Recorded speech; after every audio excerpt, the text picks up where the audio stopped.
সবচেয়ে দুঃখের ব্যাপার হচ্ছে যারা তৃণমূল কংগ্রেসের সিম্বলে জিতে, আমার সই করা সিম্বলে জিতে, তারা আজ বলছেন 2023-এর পরে নাকি এই পার্টির কোনো অস্তিত্ব নেই। আমাদের 2027-এর অক্টোবরে আবার ইলেকশন করার কথা, এখন নয়। কারণ এটা 22 সালের সিদ্ধান্ত ওয়ার্কিং আমাদের প্লেনারি সেশনে কনস্টিটিউশন সংশোধন করে কনস্টিটিউশনে এটা বলা আছে, পার্টির কনস্টিটিউশনে। এবং যদি 2023-এই পার্টির রেকগনিশন শেষ হয়ে যায়, তাহলে 2026-এ আপনারা ইলেকশনে দাঁড়ালেন কি করে? সিম্বলটা তো আমি দিয়েছিলাম, অল ইন্ডিয়া তৃণমূল কংগ্রেসের চেয়ারম্যান হিসেবে জোড়াফুল সিম্বলটা, এবং পার্টির নামটা তো আমি দিয়েছিলাম, সই করেছিলাম। আপনাদের নামগুলো আমার অফিস থেকে গেছে সই করা অবস্থায়, এবি ফর্ম জমা হয়েছে, ইলেকশন কমিশন অ্যাকসেপ্ট করেছে, তবেই না দলের প্রার্থী হয়েছেন। আর আজকে জিতে গিয়ে যেহেতু বিজেপি নানান ছলে বলে কৌশলে কঠোরতায় নির্বাচন কমিশনকে সাথে নিয়ে ভোট লুট করে, নাম কেটে, নানা রকম অছিলায় সেন্ট্রাল ফোর্সকে দিয়ে একটা ভোট লুট করেছে, 2 মাসও ধৈর্য ধরতে পারলেন না, 2 মাসও ধৈর্য ধরতে পারলেন না, এত তাড়াতাড়ি দলের সাথে বেইমানি করে চলে গেলেন।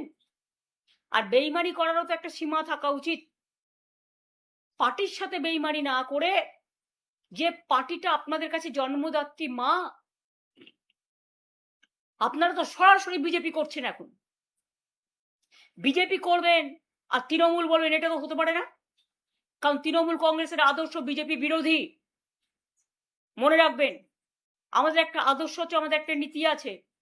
আপনারা যারা বেইমানরা, গদ্দাররা বিজেপির কাঁধে কাঁধ মিলিয়ে তাদের কথা মতো চলছেন, বিজেপি স্পন্সর যারা, তারা আমি বলবো যদি সাহস থাকে, বুকের পাটা থাকে, যান গিয়ে বিজেপিতে গিয়ে জয়েন করুন, আমাদের কোনো আপত্তি নেই। তবুও বুঝবো আপনারা বিজেপিতে চলে গেছেন। বিজেপিতে থেকে দল ভাঙার চক্রান্ত, ভাবেন কি যে আমি মরে গেছি? ভাবেন কি আমাদের কর্মীরা মরে গেছে? ভাবেন কি অল ইন্ডিয়া তৃণমূল কংগ্রেস মরে গেছে?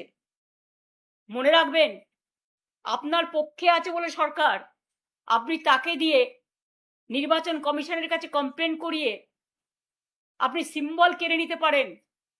যদিও আমরা জানি সিম্বল আপনার পক্ষে যাবে না, কিন্তু ধরে নিলাম যদি ভ্যানিশ কুমার বাবু আমাদের পার্টিকে ফিনিশ করার জন্য ইলেকশনটাও করেছেন, যদি সিম্বল দিয়েও দেয়, তাতে কি যায় আসে? নাম লেখাবেন, আমি সকলকে বিশ্বাসঘাতক বলছি না, 7-8 জন যারা অর্গানাইজ করছেন গোটা বিষয়টা ব্যক্তি স্বার্থে, বাকিদের নানা চাপ টাপ সব দেওয়া হচ্ছে।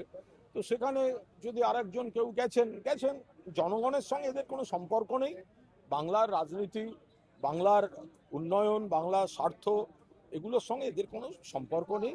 চন্দ্রিমা ভট্টাচার্য, তাকে আমরা সবাই পছন্দ করতাম, করি, এবং নিশ্চয়ই দিদি, আমি তো নিজেই ফোন করার চেষ্টা করেছিলাম, আমার ফোন ব্যস্ত ছিল, কৌতূহল প্রকাশ করতাম আর কি। তো যাই হোক, কিন্তু মমতা বন্দ্যোপাধ্যায় যখন মুখ্যমন্ত্রী ছিলেন,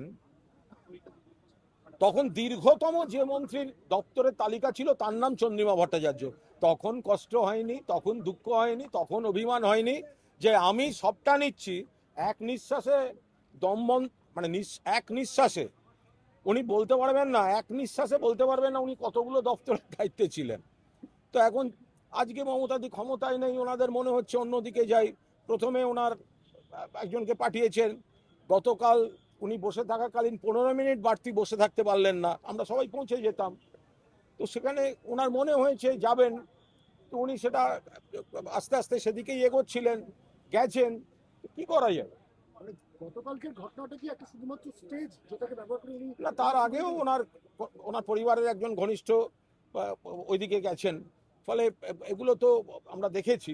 তা সত্ত্বেও আমরা ওনাকে যথেষ্ট শ্রদ্ধা করতাম, ভালোবাসতাম। বাট কাল যখন এইরকম একটা ঘটনা ঘটছে এবং বিইং প্রেসিডেন্ট পার্টির, এবং তিনি সেখানে রয়েছেন, যদি আর কিছুক্ষণ ওখানে বসে থাকতেন, আমরা যদি পৌঁছানোর সময়টা পেতাম। উনি 7 তাড়াতাড়ি ওখানে, ওনারা আমাদের অন্য সহকর্মীরা রিকোয়েস্ট করেছিল যে দিদি আর একটু বসে যান, তিনি বলেন আমি এসবে থাকবো না, গাড়ি ডেকে বেরিয়ে চলে গেলেন। তারপরে আমাদের যে সহকর্মীরা ছিল তাদের বার করে দেওয়া হয়েছে। তো ফলে এটা তো প্রেসিডেন্টের কাছ থেকে কাম্য নয়।